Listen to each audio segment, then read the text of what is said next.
जय हिंद दोस्तों, स्वागत है आप सभी का बीए सेमेस्टर वाला में। जी हाँ दोस्तों, आज की क्लास बहुत ही शानदार होने वाली है क्योंकि आज के इस क्लास में आप सभी लोग देखने वाले हैं BA third year fifth semester में हिस्ट्री या फिर मेडाइवल हिस्ट्री, दोनों एक ही होता है दोस्तों।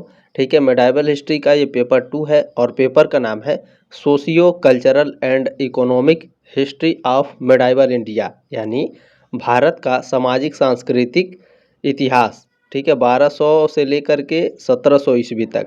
बाकी देखिए, फिफ्थ सेमेस्टर में हिस्ट्री के फर्स्ट पेपर तो देना सभी कॉलेज के लिए अनिवार्य है उत्तर प्रदेश में, लेकिन जो सेकंड पेपर है आपका, इसमें आपके 3 पेपर हैं और तीनों पेपर के मैंने अलग अलग क्लास करा रखे हैं। डिस्क्रिप्शन बॉक्स में लिंक दिया गया है, जिनको देखना है बाकी सारे क्लासेस आप लोग देख सकते हैं। ठीक है, बाकी आज के इस क्लास में हम लोग इसी पेपर को कवर करेंगे। चलें आगे बढ़ते हैं। अब दीनदयाल उपाध्याय गोरखपुर विश्वविद्यालय की बात करते हैं तो पेपर कोड है इनका एच 303। ठीक है, चले अब ये मॉडल पेपर 1 है, क्लास 1 है। अच्छा, मॉडल पेपर 1 इस साल का है। पिछले साल मैंने कई सारे क्लासेस करा रखे हैं, डिस्क्रिप्शन बॉक्स में लिंक है, इस क्लास को देख लीजिएगा क्योंकि आज की क्लास बहुत ही इंपॉर्टेंट है। उसके बाद आप सारे क्लासेस अटेंड कर लीजिएगा। ठीक है, एग्जाम के पहले आपको महासंग्राम रिवीजन क्लासेस मिल जाएंगी और क्वेश्चन पेपर तो मैं आपको सॉल्व करा कर दे ही दूंगा। ठीक है, तो चिंता करने की आपको बिल्कुल भी आवश्यकता नहीं है, चिंता मत करिए। आप अगर बीए सेमेस्टर वाला के साथ जुड़े हैं तो आपको चिंता करने की आवश्यकता नहीं है। क्वेश्चन पेपर, महासंग्राम रिवीजन क्लासेस सारे मिलेंगे आपको और पीडीएफ। ठीक है, पीडीएफ और नोट्स सब फ्री में मिलते हैं, कुछ भी एक भी पैसा नहीं देना आपको। ठीक है, कहाँ मिलेगा सर जी? टेलीग्राम ग्रुप का लिंक दिया गया डिस्क्रिप्शन बॉक्स में, टेलीग्राम ग्रुप ज्वाइन कर लीजिए आप लोग। ठीक है, वहाँ पर आपको जो भी मैं क्लास सेंड करता हूँ, क्लास के नीचे मैं पीडीएफ और नोट्स दोनों सेंड कर देता हूँ, वहाँ से आप लोग डाउनलोड कर लीजिएगा। आपके रिवीजन भी होते रहेंगे और फ्री में सारे नोट्स आपको मिल जाएंगे। क्यों ज्वाइन करेंगे? देखिए, टेलीग्राम ग्रुप इसलिए मैं बोलता हूँ ज्वाइन करने के लिए क्योंकि जानते हैं क्या होता है, यूनिवर्सिटी से जितने भी संबंधित, जितने भी रिलेटेड आपके यूनिवर्सिटी से रहते हैं, जो भी न्यूज़, जो भी अपडेट रहते हैं वो टेलीग्राम ग्रुप में ही दिया जाता है क्योंकि वीडियो बनाना बार बार पॉसिबल नहीं होता है, तो ध्यान रखेंगे। ठीक है, चलें, जो ज़्यादा इंपॉर्टेंट होता है उसी पर वीडियो केवल बनाया जाता है। चलिए अब टॉपिक पे आते हैं। देखें, आज के इस क्लास में top 100 most important MCQ question answer करेंगे, वो भी नोट्स के साथ आपको मिलेगा। ठीक है, ध्यान रखेंगे। अगर ये नोट्स को मिला करके आपके 100 क्वेश्चंस होते हैं, वैसे आपकी 62, 63, 65 ये एवरेज है, लेकिन ये जान लीजिए 100 से भी ज़्यादा क्वेश्चंस आपके होंगे। जब एक बार जब आप पढ़ के देख लेंगे इस क्लास को, तब आपको लगेगा कि हाँ सर जी, क्या क्लास है। चले अब एग्ज़ाम की बात करते हैं तो अगले महीने में आपका एग्ज़ाम शुरू हो जाएगा, नवंबर दिसंबर में। ठीक है, आप सभी लोगों का दीनदयाल उपाध्याय गोरखपुर विश्वविद्यालय, डॉक्टर भीमराव अम्बेडकर यूनिवर्सिटी है, माँ सुंदरी यूनिवर्सिटी है, राजा महेंद्र प्रताप सिंह स्टेट यूनिवर्सिटी है, सिद्धार्थ यूनिवर्सिटी है। अच्छा, लगभग लगभग 40% कॉलेज ऐसे हैं जहाँ आपके ऑब्जेक्टिव एग्जाम होंगे, 60% कॉलेज में आपके लिखित एग्जाम होंगे। ठीक है, इस बार 90% चांस था कि सभी कॉलेज में लिखित एग्जाम होंगे, लेकिन बाद में ये चेंज हो गया है। ठीक है, लिखित एग्जाम महात्मा गांधी काशी विद्यापीठ में होगा, यहाँ पर आपका रामलाऊ, या और ये हो गया आपका वीर बहादुर सिंह पूर्वांचल यूनिवर्सिटी। और भी बहुत सारे ऐसे यूनिवर्सिटियां हैं, जैसे छत्रपति साहू जी महाराज यूनिवर्सिटी है। ठीक है, राम मनोहर लोहिया अवध यूनिवर्सिटी। ठीक है, तो यहाँ पर तो हमेशा आपके लिखित एग्जाम होते हैं, तो इन सब के भी क्लासेस आपको कराए जाएंगे। ठीक है, तो चिंता करने की आवश्यकता नहीं है। चले स्टार्ट करते हैं आज की क्लास। इसमें पहला प्रश्न आपका पूछा गया है, दक्षिण का कौन सा राज्य समृद्ध और शक्तिशाली था? खानदेश, बरार, विजयनगर या अहमदनगर? तो देखेंगे, जब दक्षिण में जो सबसे समृद्ध राज्य था और सबसे शक्तिशाली राज्य, ये विजयनगर साम्राज्य था। ठीक है, सी ऑप्शन आपका राइट है। चलिए दूसरा प्रश्न आपका पूछा गया है, आईने अकबरी का लेखक कौन है? आईने अकबरी के लेखक अबुल फजल हैं। ये आपके पिछले मतलब 2024 के एग्जाम ये पूछा गया था। ठीक है, ये ऑप्शन आपका राइट है। मैं आप लोगों को क्वेश्चन पेपर प्रोवाइड करा दूंगा, चिंता मत करिए आप सभी लोग। ठीक है, चलिए तीसरा प्रश्न है, इकबाल नामा ई जहांगीरी का लेखक कौन था? इसके लेखक हैं मुतमीद खान। बी ऑप्शन आपका राइट है। अब यहाँ पर कुछ नोट्स दिए जा रहे हैं जो आपके एग्जाम में यहाँ से कई सारे प्रश्न बनेंगे। कैसे बनेंगे सर जी? देखिए, इकबाल नामा ए जहांगीरी के लेखक मुतमीद खान थे। ठीक है, मुतमीद खान मुगल सम्राट जहांगीर के दरबार में थे। ठीक है, यह किताब 3 भागों में बटी हुई है, ठीक है। इकबाल नामा ए जहाँगीरी जो पुस्तक है साथियों, ये 3 भागों में बटी हुई है, ठीक है। पहला भाग जो है अमीर तैमूर से, ठीक है, अमीर तैमूर से हुमायूं तक के इतिहास से जुड़ा है, और जो दूसरा भाग है अकबर से जुड़ा है। और लेकिन जो इसमें तीसरा भाग है जहांगीर के शासनकाल के इतिहास से जुड़ा हुआ है, ठीक है। तो ये तीनों बात आप लोग ध्यान से इसको पढ़ लीजिए और इसे ध्यान से याद रखेंगे। क्यों? क्योंकि पूछेगा इकबाल नामा या जहांगीर कितने भागों में विभाजित है, तो आप लोग ध्यान रखिएगा 3 भागों में, और तीनों भागों को मैंने एक्सप्लेन करके बता दिया, ठीक है। चले आगे बढ़ते हैं। इन सभी को टेलीग्राम ग्रुप में इसका मैं लिंक भेज देता हूँ, सारे नोट्स और पीडीएफ आपको फ्री मिल जाएंगे, ठीक है। तो वहाँ से जा कर के डाउनलोड करके पढ़ लेंगे। तुलसीदास किसके शासनकाल में रहे थे? बाबर के, औरंगजेब के, या फिर अकबर के? तो जो गोस्वामी तुलसीदास जी थे जिन्होंने रामायण की रचना करी, ये आपके अकबर के शासनकाल में रहे थे, ठीक है। सी ऑप्शन आपकी राइट है इसमें। देखेंगे यहाँ पर आप लोग, तुलसीदास अकबर के समकालीन थे, ठीक है। पूछा जाता है आपके एग्जाम में कि तुलसीदास जी थे, जो गोस्वामी तुलसीदास हैं, ये किसके समकालीन थे? अकबर के समकालीन थे, ठीक है। अकबर का शासनकाल 1556 से लेकर के 1605 ईस्वी तक था। आपके एग्जाम में पूछा जाता है कि अकबर का शासनकाल कब से कब तक रहा, तो ध्यान रखेंगे 1556 से 1605 ईस्वी तक। तुलसीदास ने रामचरितमानस की रचना अकबर के शासनकाल में ही की थी, ठीक है, ध्यान रखेंगे। चलिए 5वां प्रश्न आपका पूछा गया है, अकबर के मुख्य भवन कहाँ स्थित है? अकबर का जो मुख्य भवन है यह फतेहपुर सीकरी में स्थित है। बी ऑप्शन आपका राइट है, ठीक है। महाभारत की रचना किसने की भैया? महर्षि वेद व्यास ने। रामायण की रचना किसने की? गोस्वामी तुलसीदास ने, ठीक है। चलिए प्रश्न नंबर 6 है, हुमायूंनामा किसने लिखी? हुमायूंनामा को गुलबदन बेगम ने लिखी है। बी ऑप्शन आपका राइट है। अच्छा, ये आपसे रिक्वेस्ट है और आप लोगों की ये जिम्मेदारी है कि आप इस मॉडल पेपर को अपने दोस्तों के साथ ज़रूर शेयर करेंगे, ठीक है। ये आपकी जिम्मेदारी है और आपसे रिक्वेस्ट भी है, ठीक है। चलें, और एक बात ध्यान रखेंगे, एक लाइक ज़रूर कर दीजिएगा। क्यों सर जी? देखिए, अगर आप लोग लाइक करते हैं तो यूट्यूब समझ जाता है ज़रूर इस क्लास में कुछ तो है, तो इसीलिए क्या करता है यूट्यूब इस क्लास को आगे बाकी बच्चों के पास रिकमेंड करता है, भेजता है। तो लाइक ज़रूर कीजिएगा, सब्सक्राइब कर लीजिएगा। 6 सेमेस्टर में भी आपको बहुत ही शानदार तरीके से पढ़ाया जाएगा। 6 सेमेस्टर के क्लासेस भी मैंने करा रखे हैं, तो जिनको पढ़ना है वो जा कर के प्लेलिस्ट में देख लेंगे। चलिए 7वां प्रश्न है, तुजुक ए जहांगीरी का लेखक कौन था? तुजुक ए जहांगीरी के लेखक जहांगीर थे। ये ऑप्शन आपका राइट है। प्रश्न नंबर 8 आपका पूछा गया है, निम्नलिखित में से कौन सी रचना अमीर खुसरो के द्वारा नहीं लिखी गई? तो देखें, पहले आप निगेटिव प्रश्न जब भी आप लोगों के सामने आता है तो आप लोग जान लीजिएगा इसमें 3 सही होते हैं और 1 गलत होता है आपका, ठीक है। तो पहले ये जान लीजिए अमीर खुसरो की रचनाएं कौन कौन सी हैं इन चारों में से, ठीक है। देखें, आशिका, नूह, सिफिर, तुगलकनामा, ये तीनों रचनाएं अमीर खुसरो की हैं। तारीख ए मुबारक शाही जो रचना है ये अमीर खुसरो की रचना नहीं है। तो सर जी तारीख ए मुबारक शाही किसकी रचना है? चलिए आपको बताते हैं। देखिए, तारीख ए मुबारक शाही दिल्ली सल्तनत का एक फारसी ग्रंथ है। इसकी रचना याहिया बिन अहमद सरहिंदी ने की थी, ठीक है। देखिए, जब भी आपके एग्ज़ाम में नाम देता है तो पूरा नाम नहीं लिखता, सरहिंदी डायरेक्ट लिखेगा। पूछेगा कि तारीख ए मुबारक शाही किसने लिखी है? सरहिंदी ने लिखी है, ठीक है।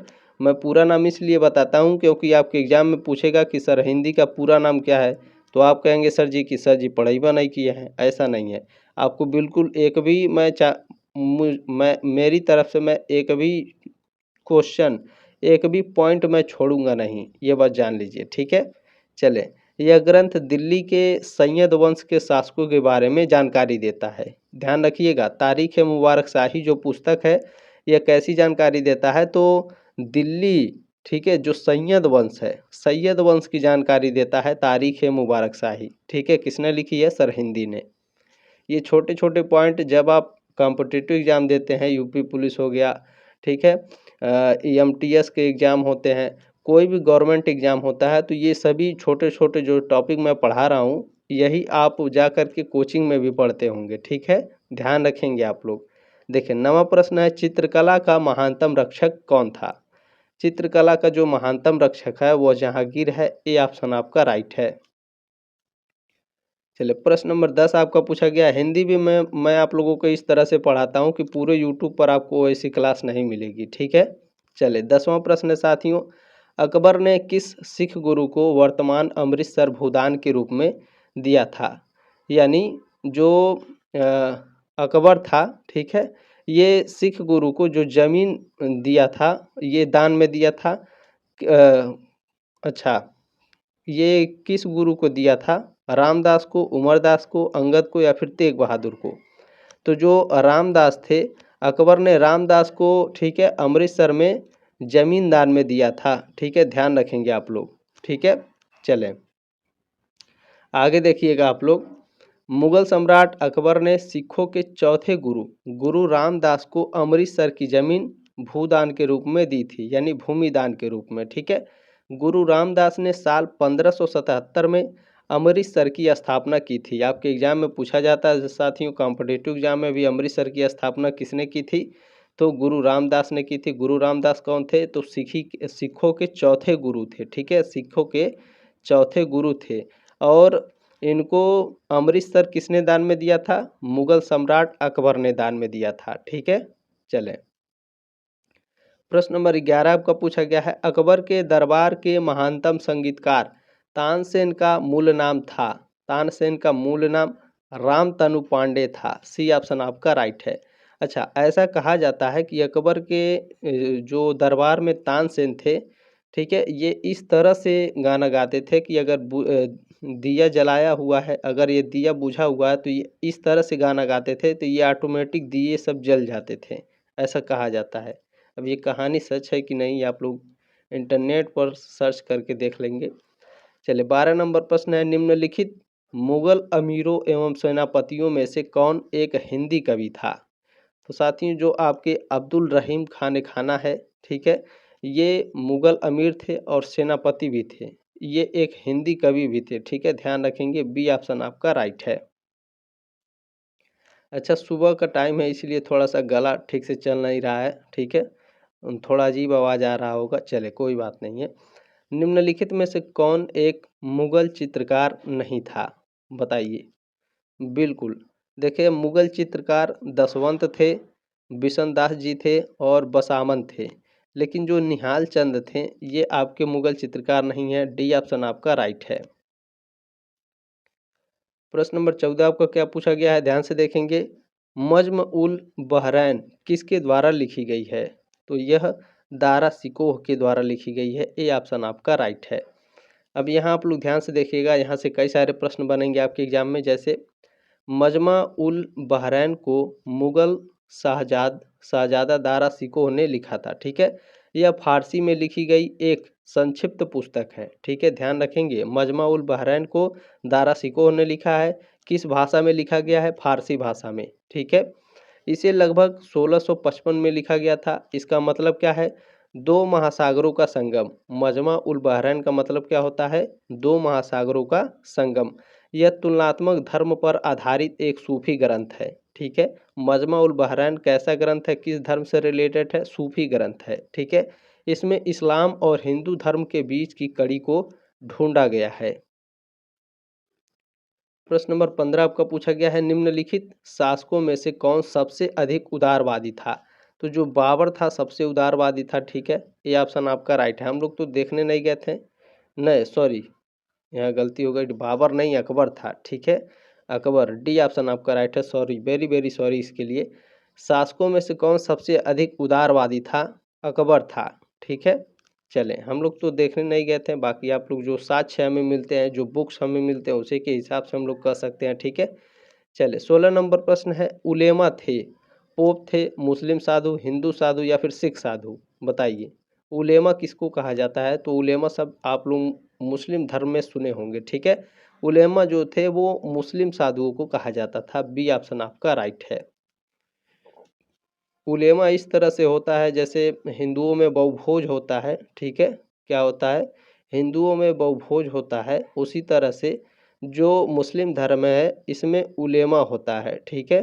उलेमा, जैसे शादी के बाद बहुभोज होता है उसी तरह से इनके यहाँ शादी के बाद उलेमा होता है। ठीक है, चले 17 नंबर प्रश्न है आपका, ताजमहल का मुख्य शिल्पकार था। ताजमहल का मुख्य शिल्पकार उस्ताद अहमद लाहौरी थे। बी ऑप्शन आपका राइट है।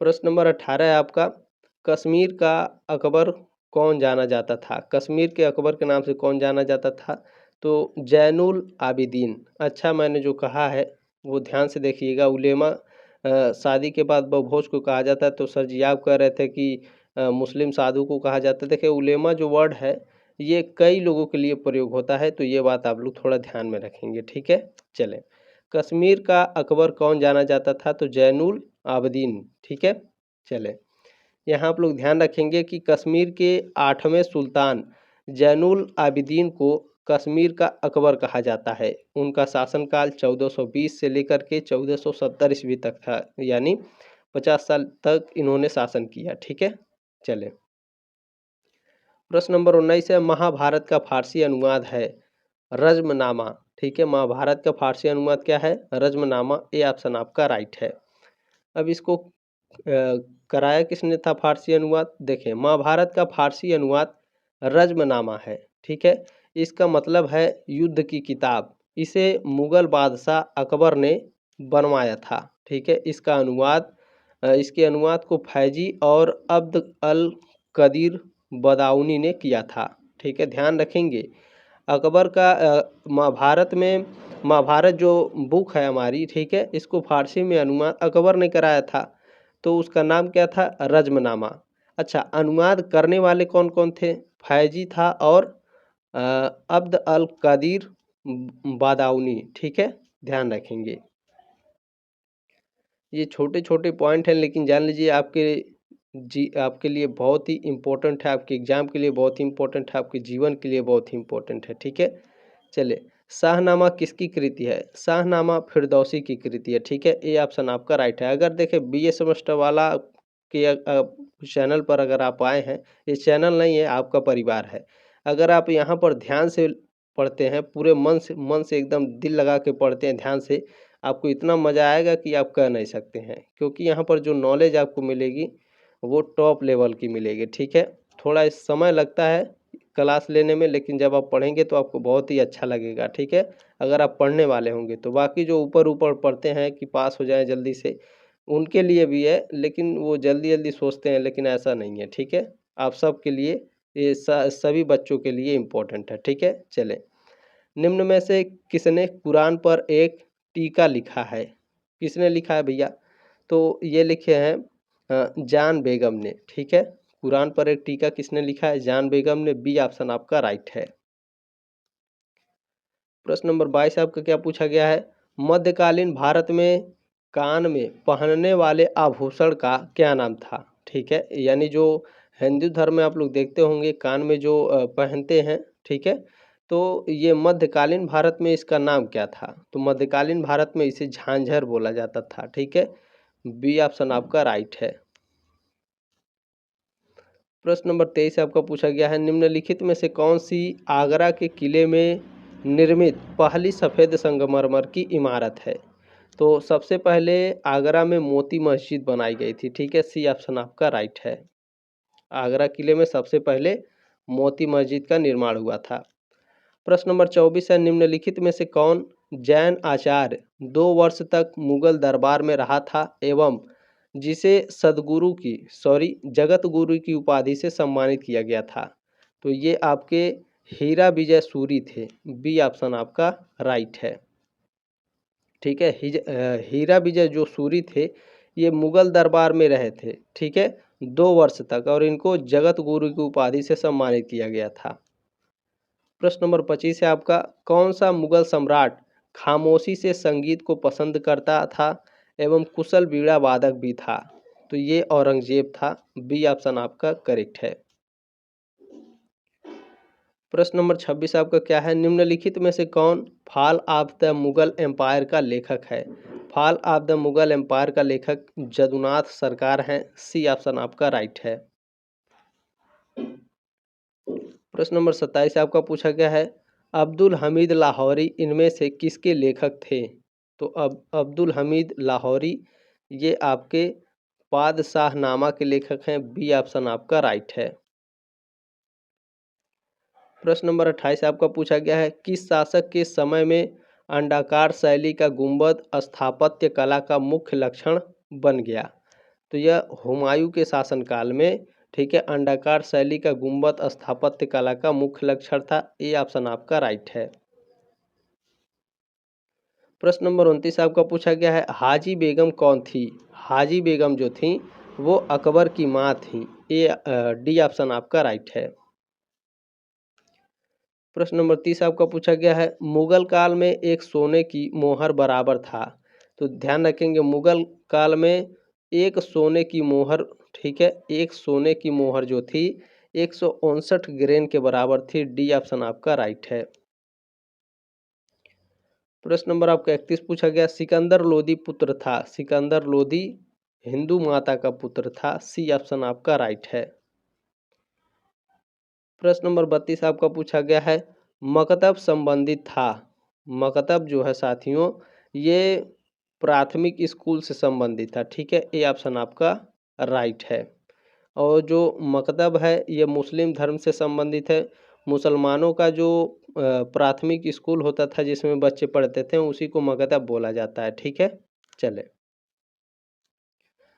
प्रश्न नंबर 33 है आपका, आईने सिकंदरी का लेखक कौन था? आईने सिकंदरी का लेखक अमीर खुसरो। डी ऑप्शन आपका राइट है।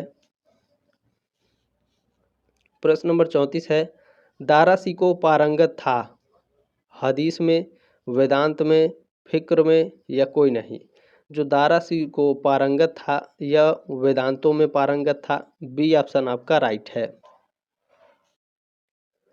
प्रश्न नंबर 35 क्या है, निम्नलिखित मुगलों में से कौन सा संस्कृत भाषा और साहित्य का एक बड़ा विद्वान था? बताइए। दारा सिको जो था ये संस्कृत भाषा का और साहित्य का एक बहुत ही बड़ा विद्वान था। ये ऑप्शन आपका राइट है, ठीक है, ये मुगल बादशाह था। प्रश्न नंबर 36 है आपका, सर्वाधिक उपजाऊ जमीन कृषि योग्य भूमि को कहते हैं? क्या कहते हैं? पोलज कहा जाता है। ये ऑप्शन आपका राइट है। प्रश्न नंबर 37 क्या पूछा गया है, महेश दास किसका नाम था? महेश दास बीरबल का नाम था। डी ऑप्शन आपका करेक्ट है। प्रश्न नंबर 38 पूछा गया साथियों, मेहर संबंधित है संपत्ति से, शिक्षा से, धर्म से या युद्ध से? मेहर जो शब्द है यह आपका संपत्ति से संबंधित है, ठीक है, ये ऑप्शन आपका राइट है। प्रश्न नंबर 39 क्या पूछा गया है, पंचतंत्र का फारसी अनुवाद किसने कराया? पंचतंत्र का फारसी अनुवाद अकबर ने कराया था। सी ऑप्शन आपका राइट है। पूछेगा कि जो पंचतंत्र है इसका फारसी में अनुवाद किसने किया था, तब क्या कहेंगे, सर जी बताए ही नहीं। ऐसा नहीं है, बताएंगे, आप ध्यान से सुनेंगे। देखें, पंचतंत्र का फारसी अनुवाद अकबर के शासनकाल में कराया गया था, ठीक है। अनुवादक कौन था? अबुल फजल के भाई थे फैजी, जिन्होंने इसे अनवर ए सुहैली नाम से अनुवादित किया, ठीक है। पंचतंत्र का फारसी में अनुवाद अकबर ने कराया था। इसके अनुवादक कौन थे? फैजी थे। और फैजी ने पंचतंत्र का नाम क्या दिया? अनवर ए सुहैली, ठीक है। चले, प्रश्न नंबर 40 पूछा गया है, आईने अकबरी में सूफी मत की कितनी शाखाओं का वर्णन है? देखें, आईने अकबरी में, ठीक है, सूफी मत की कितनी शाखाओं का वर्णन है? तो 14 शाखाओं का वर्णन है। बी ऑप्शन आपका राइट है। प्रश्न नंबर आपका 41 पूछा गया है, सूफी कहाँ मजलिस लगाते थे? महल में, मकबरे में, मस्जिद में या खानकाह में? ठीक है, दो जो सूफी होते थे ये खानकाह में मजलिस लगाते थे, ठीक है। ये खानकाह या फिर धर्मशाला, ठीक है, धर्मशालाओं में, ठीक है, ध्यान रखेंगे, धर्मशालाओं में। चले, ऑप्शन में खानकाह नहीं देगा तो धर्मशाला लिख करके देता है, तो मैंने दोनों आपको बता दिया। अब आपका क्वेश्चन गलत नहीं होगा।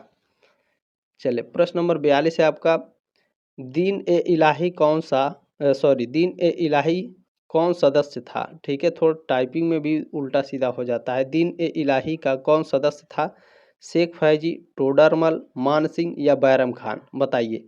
दिन ए इलाही का कौन सदस्य था? सभी लोग बताइए। बिल्कुल, शेख फैजी जो था दिन ए इलाही का सदस्य था। ए ऑप्शन आपका राइट है। प्रश्न नंबर 43 या 43 नंबर, मुकद्दम का संबंध किससे था? मुकद्दम का संबंध जो है साथियों, यह आपका ग्राम प्रबंध से था। ठीक है, अच्छा, जो मुकद्दम है यह ग्राम प्रधान, ठीक है, गांव के जो मुखिया होते थे, ठीक है, गांव के मुखिया, ठीक है, गांव के मुखिया, मुखिया, ठीक है, गांव के मुखिया को भी मुकद्दम कहा जाता था। ये बात ध्यान रखेंगे। या ग्राम प्रबंध से दिया है तो भी यही आपका ऑप्शन में सही होगा। ठीक है, गांव से रिलेटेड है, यह बात ध्यान रखिएगा। चले, प्रश्न नंबर 44 है, निम्नलिखित में से कौन सही सुमेलित है? बताइए कौन सा सही सुमेलित है?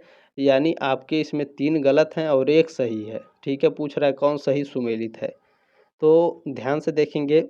देखें, मुशर्रिफ गुप्तचर होते थे, ये आपका गलत है। बर्बक जो होते थे लेखा जोखा करते थे, ये भी आपका गलत है। जो मुतसर्रिक होते थे, ये शाही कारखाना, बिल्कुल सही है। मुतसर्रिक जो होते थे ये शाही कारखाने होते थे। साथियों, सी ऑप्शन आपका बिल्कुल राइट है प्रश्न नंबर 44 का। प्रश्न नंबर 45 क्या पूछा गया है? सरंजामी प्रथा किससे संबंधित थी? सरंजामी प्रथा, ये आपका मराठे भूभाग राजस्व से प्रथा थी। ठीक है, मराठा भू राजस्व प्रथा से संबंधित थी सरंजामी। बी ऑप्शन आपका राइट है। प्रश्न नंबर 46 क्या पूछा गया है? निम्नलिखित में से किसे अकबर के दरबार में जर्री कलम की उपाधि से सम्मानित किया गया था? बताइए। ठीक है, जर्री कलम की उपाधि से सम्मानित किया गया था मोहम्मद हुसैन काश्मीरी को जर्री कलम की उपाधि से सम्मानित किया गया था। ऑप्शन नंबर डी आपका राइट है। चलिए, प्रश्न नंबर 47 है, 47 नंबर, संस्कृत के प्रसिद्ध कवि जगन्नाथ पंडित किसके दरबार में निवास करते थे? अकबर के, जहांगीर के, शाहजहां के या फिर औरंगजेब के? इस तरह से प्रश्न आते हैं तो बच्चे भी कंफ्यूज हो जाते हैं, इसलिए थोड़ा ध्यान से ऐसे प्रश्नों को पढ़ा करिए। ठीक है, तो संस्कृत के जो प्रसिद्ध कवि थे जगन्नाथ पंडित, ये आपके शाहजहां के दरबार में निवास करते थे। सी ऑप्शन आपका राइट है। प्रश्न नंबर 48 पूछा गया है आपका, दासबोध किसकी रचना है? दासबोध रामदास की रचना है। ऑप्शन नंबर ए राइट है प्रश्न नंबर 48 का। प्रश्न नंबर 49 क्या पूछा गया है आपका, इनमें से किसको फर्रुखियर ने जगत सेठ की उपाधि प्रदान की? तो जो आपके फतेह चंद थे, इनको जगत सेठ की उपाधि प्रदान की गई थी। बी ऑप्शन आपका राइट है। किसने की थी? फर्रुखियर ने। ठीक है, प्रश्न नंबर 50 क्या पूछा गया है, दिल्ली सुल्तान का शासन कब प्रारंभ हुआ? दिल्ली सल्तनत का, ऐसे लिखना चाहिए था, टाइपिंग में गलती हो गई होगी। ठीक है, दिल्ली सल्तनत का शासन काल जो है कब से प्रारंभ हुआ? तो 1206 ईस्वी से। बी ऑप्शन आपका राइट है। अब यहाँ पर दिल्ली सल्तनत के बारे में कुछ दिया गया है, ध्यान से पढ़िएगा, जो आपके एग्जाम में आएंगे। देखिए, दिल्ली सल्तनत का शासनकाल 1206 ईस्वी में शुरू हुआ था। इस वर्ष मोहम्मद गौरी के निधन के बाद कुतुबुद्दीन ऐबक ने दिल्ली सल्तनत की स्थापना की थी। आपके एग्जाम में पूछा जाता है दिल्ली सल्तनत की स्थापना किसने की थी? कुतुबुद्दीन ऐबक ने। ठीक है, कुतुबुद्दीन ऐबक दिल्ली सल्तनत के पहले तुर्क शासक थे। ठीक है, चले, प्रश्न नंबर 51 क्या पूछा गया है, निम्नलिखित में से किसने दिल्ली सल्तनत पर राज नहीं किया था? तो 3 लोगों ने राज किया था, 1 लोग नहीं किए थे। कौन है वो भैया? बताइए कौन सा वंश है? देखिए, गुलाम वंश ने भी आपके दिल्ली पर राज किया था। ठीक है, सैयद वंश ने भी और खिलजी वंश ने भी दिल्ली पर राज किया था, लेकिन गौरी वंश ने नहीं किया था। डी ऑप्शन आपका राइट है। प्रश्न नंबर 52 है, 52 नंबर, गुलाम वंश का संस्थापक कौन था? तो गुलाम वंश का संस्थापक कुतुबुद्दीन ऐबक था। 52 का ऑप्शन नंबर बी राइट है आपका। प्रश्न नंबर 53 क्या है, कुतुबुद्दीन ऐबक की राजधानी कहाँ थी? इसकी राजधानी लाहौर में थी। ए ऑप्शन आपका राइट है। प्रश्न नंबर 54 क्या पूछा गया है? दिल्ली सल्तनत का वास्तविक संस्थापक अथवा उद्धारक किसे माना जाता है? दिल्ली सल्तनत का वास्तविक संस्थापक या फिर उद्धारक इल्तुतमिश को माना जाता है। ये ऑप्शन आपका राइट है। ठीक है, ध्यान रखेंगे, दिल्ली सल्तनत का पूछता है, दिल्ली सल्तनत का वास्तविक संस्थापक कौन है? इल्तुतमिश। प्रश्न नंबर आपका 55 पूछा गया है, दिल्ली के प्रथम प्रभुत्व संपन्न इल्तुतमिश को किस उपनाम से जाना जाता है? इल्तुतमिश का उपनाम क्या है भैया? गुलामों का गुलाम। ये ऑप्शन आपका राइट है। प्रश्न नंबर आपका 56 पूछा है, 56 नंबर, किसके सिक्कों पर बगदाद के खिलाफ का नाम सर्वप्रथम अंकित है? ठीक है, बताइए, सिक्कों पर बगदाद के खिलाफ का नाम सर्वप्रथम अंकित हुआ किसके सिक्कों पर? इल्तुतमिश के सिक्कों पर। बी ऑप्शन आपका राइट है।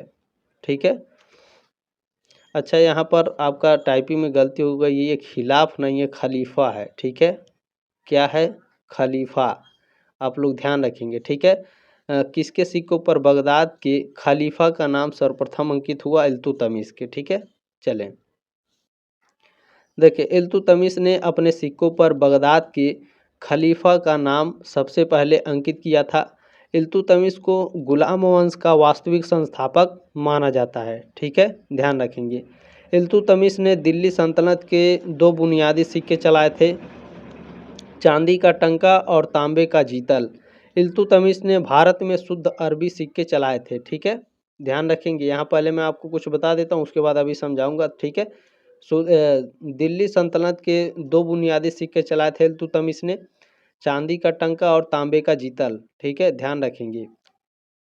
अच्छा, यहाँ पर आप लोग ध्यान रखिएगा, गुलाम वंश का वास्तविक संस्थापक किसे माना जाता है? इल्तुतमिश को। ठीक है, यहाँ मैंने आपको क्या बताया है, देखें कहाँ चला गया वो वाला, देखें, दिल्ली सल्तनत का वास्तविक संस्थापक भी इल्तुतमिश को ही माना जाता है। ठीक है, ये बात ध्यान रखिएगा, अथवा उद्धारक। ठीक है, चले, कंफ्यूज मत होइएगा, बहुत ही शानदार ये क्लास है।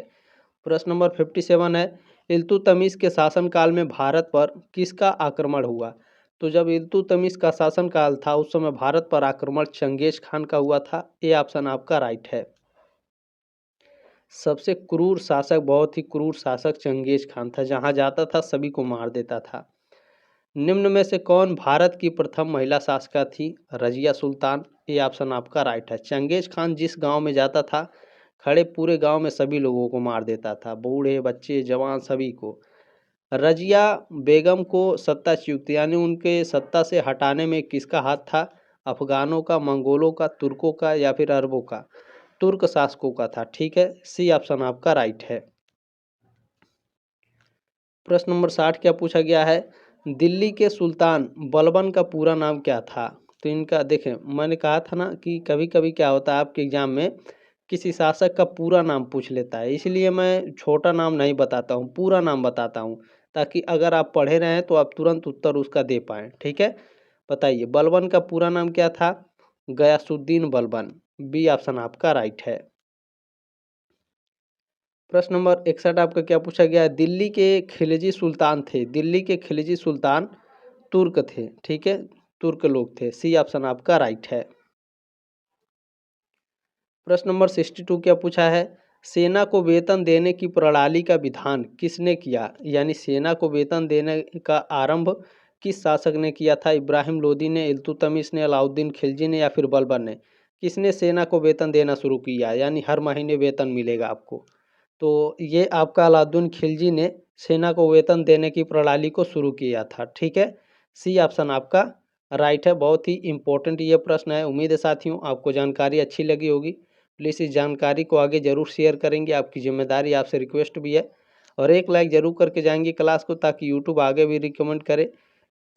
सब्सक्राइब कर लीजिएगा। सिक्स सेमेस्टर में भी आपको बहुत ही शानदार तरीके से, एकदम धमाकेदार तरीके से पढ़ाया जाएगा। सिक्स सेमेस्टर की क्लासेस भी आपके पहले ही मैंने करा चुके हैं, तो जा कर के आप लोग देख लेंगे। अगले साल सिक्स सेमेस्टर अपनी 6 महीने बाद आप लोगों का फिर एग्ज़ाम होगा, तो सिक्स सेमेस्टर में भी आपको फिर से मैं आपको बहुत ही शानदार तरीके से पढ़ाऊँगा। ठीक है, चलिए जल्दी मिलते हैं नेक्स्ट मॉडल पेपर में, तब तक के लिए जय हिंद, वंदे मातरम।